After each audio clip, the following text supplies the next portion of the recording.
Nation, Chebukati targeted in pleadings, and petitioners want fate of IEBC chief and team determined should court annul Uhuru's win again. So, of course, there would be questions asked as to how competent this team is, this team that is led by the chair, Wafula Chebukati, especially if the elections are annulled the second time, because this would be showing gross incompetence on the part of IEBC should the elections be annulled. So there are those calling for Chebukati, to be targeted at that point in time. And of course, this would also play into the plea and request and demands, really, by the NASA fraction that there should be reforms in the IEBC as the arbiter for the national elections, given that we already have the elections annulled the first time, and this, of course, is as a result of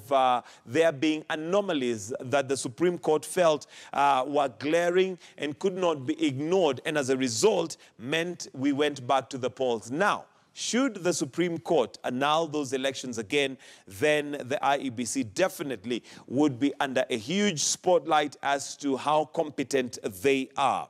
So, the question would be, how long shall we continue to change the IEBC, and what really is the silver bullet that needs to be used to change it once and for all? Remember, the IEBC has a history, or let me call it the election, those who oversee the election have a long history of incompetence and change coming even after the Kregler report had recommended that they should be in place. The commissioners and the electorate and should be in place, or rather the commissioners should be in place at least 2 years before we go to the elections. But you and I know how that has played out. But there you go.